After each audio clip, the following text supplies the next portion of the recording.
It's a matter of great honor for me to be here today speaking on this subject of great importance. If the slides, gentlemen, is with me, yes, thank you. A lot has already been said about the importance of the waters of Indus Basin, but let me tell you that it feeds into the world's largest contiguous irrigation network in South Asia, and which is primarily located in Pakistan. For Pakistan, needless to say, it is a complete civilizational ecosystem that supports the country's agriculture, economy, energy requirements, and broadly the larger sustainability. It is an ecosystem within which Pakistan lives and thrives. Hence, any intention of taking Pakistan's waters or any measures that are taken is a very, very serious threat to Pakistan's national security, and it constitutes the most vital national interest for us. Enough has already been said about it, but I will now take you. The origins of the treaty lay in an event. It did not happen through good faith alone. The event was that in 1948, April, incidentally, it was April again. Like in April 2025, India illegally, immorally held the treaty in abeyance and is still doing it. It was April 1948 when India for the first time stopped Pakistan's waters. The eastern rivers had some headworks which were feeding into the canals which were irrigating lands in Punjab. That water was stopped. And that was the trigger point from where the discourse and the discussion started, that an upper riparian cannot and should not do it. And it took 10 long years of negotiations. And it was negotiated under the auspices of international experts and the World Bank, fundamentally the World Bank, and in 1960 the treaty was signed in Karachi. And this treaty became a gold standard. This treaty even today is a gold standard. It is a treaty which was designed actually to prevent another layer of very serious conflict between the two countries. It was a treaty which was designed to protect a civilization. And it was a treaty which actually, somebody said it in the first session, it was a bargain between the eastern rivers and the western rivers. And the eastern rivers were given completely to India, and for right or wrong reasons, but that's how the treaty stands. So now the intention seems to have completely changed. We'll talk about it a little more. I'll just briefly, can you run there are basically 12 articles of the treaty.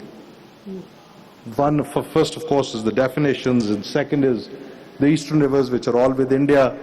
The western rivers, which is the main question, it allots western rivers to Pakistan. India is allowed restricted use of water under strict limits. We'll talk about it, because we have to be real. We're in a real situation here.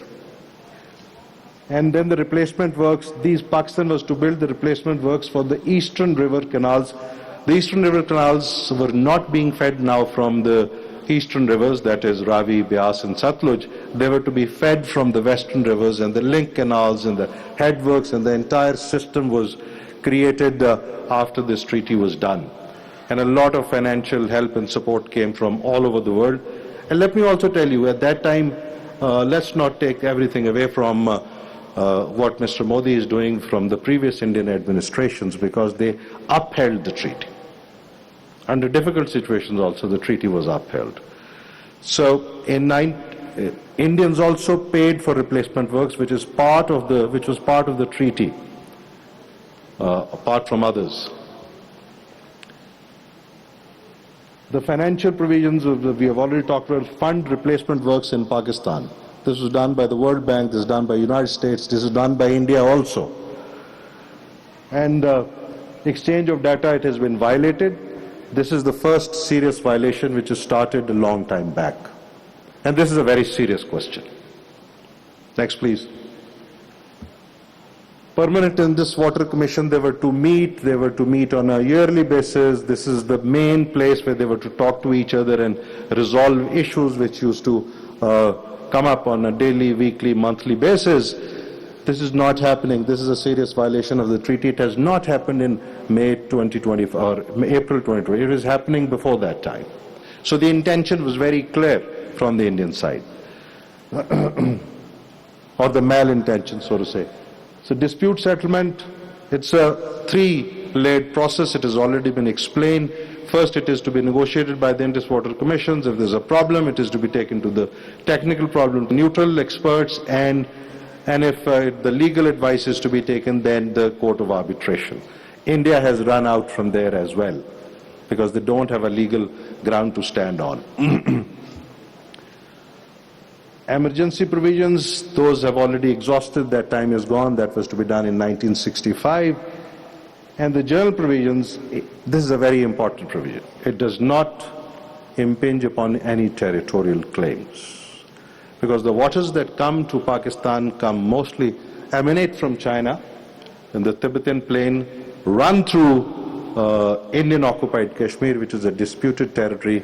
So by a very serious legal definition, India is not an upper riparian, and then they enter Pakistan from there.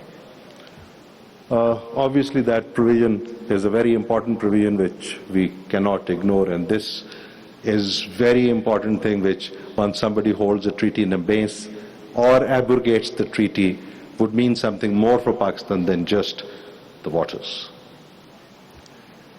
Final provision, of course, is a treaty cannot be modified without mutual agreement, and that India has already done. So, in my opinion, the treaty has been violated grossly. And it is one of the most serious national security threats that Pakistan has faced since its inception. Next, please. Now, this is what IWT allows to India. It allows domestic use of water on the western rivers. It allows non-consumptive use, that the water cannot be consumed beyond a certain limit. Hydropower generation through run-of-the-river projects with specific design constraints, which means India should not develop a system by which it can regulate the flow of waters according to its will and wish. That is the fundamental argument in this. And then IWT caps the cumulative storage of water over 3 western rivers, and there is 3.6 million acre-feet of water. And this is important to note. And while Chenab, IWT allows 1.7 million acre-feet of storage without disrupting the flows of waters. That is the caveat. So basically the restrictions were designed to prevent India to manipulate the river flows against Pakistan. India is violating this. Consistently it is moving in the direction where it can gain control over the flows. Next, please. Then the strategic rupture took place. It was happening by design. That was going on for quite some time.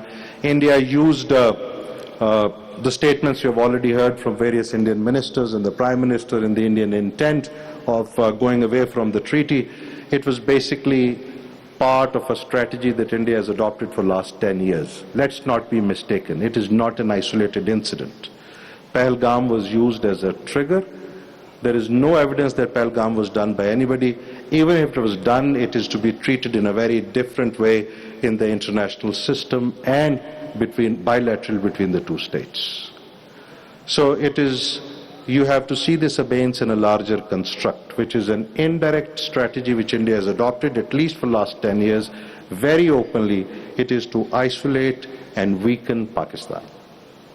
Part of this is the proxy wars which are happening in Pakistan. Part of it was economic thing, part of it was the narrative thing, the cognitive domain, put Pakistan in bad light around the world. So this was in the larger construct, things were happening, and hence abeyance of this treaty.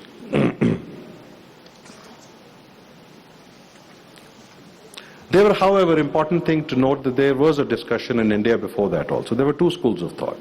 One was talking about that things have changed, climate change and demography and others, and therefore there has to be a cooperative model with Pakistan on which modification of the treaty is to be done.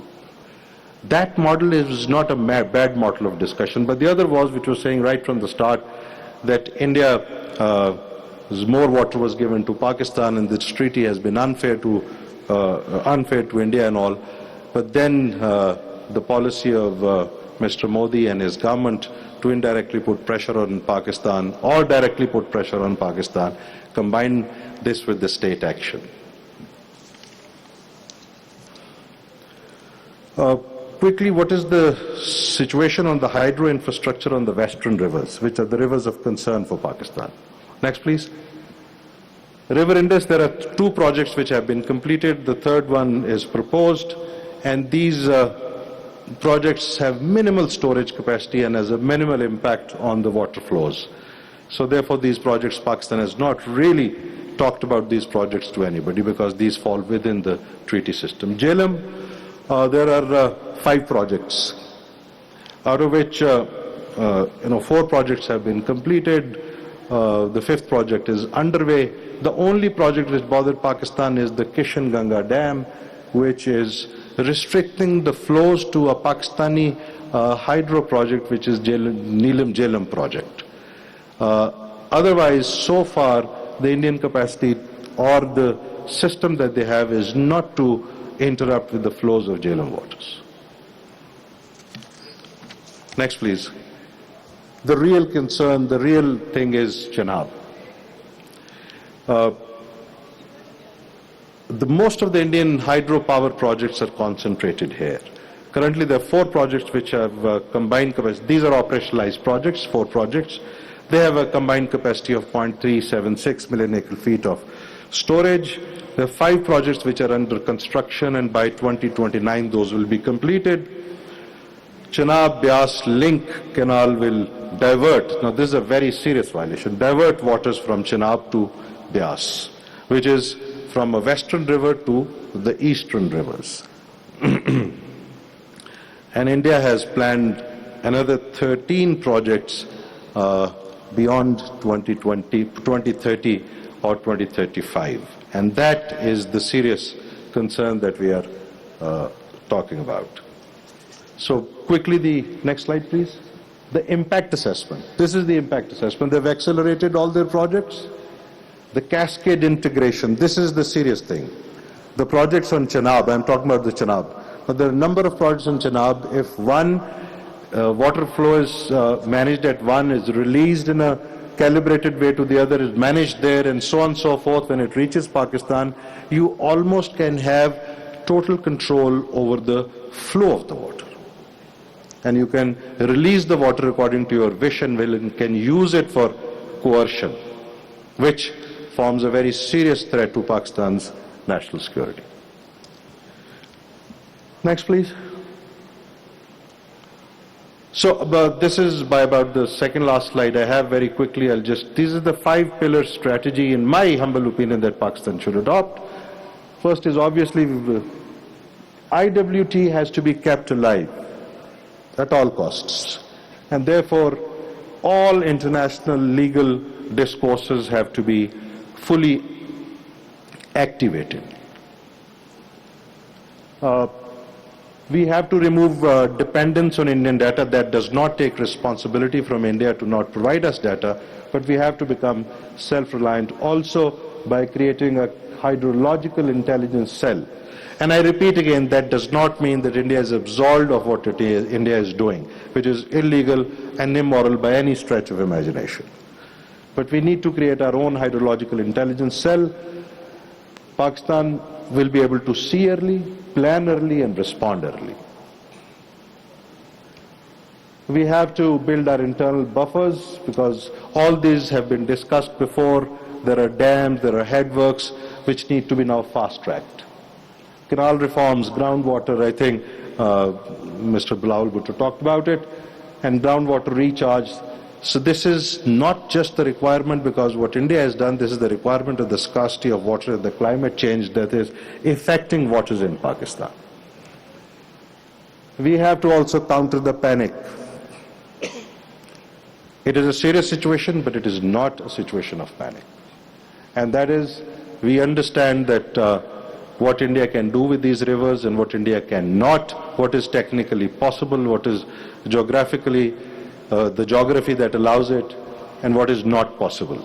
India must not enjoy that psychological leverage over Pakistan.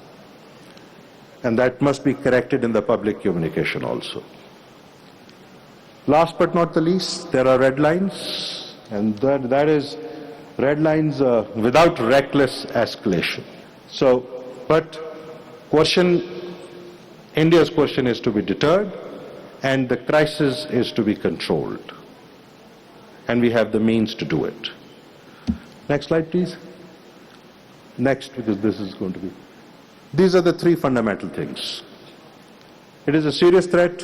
The build-up of the Indians on the river Chenab is a serious threat to Pakistan's national security, goes without saying. Pakistan's strongest argument is not that India can dry our rivers.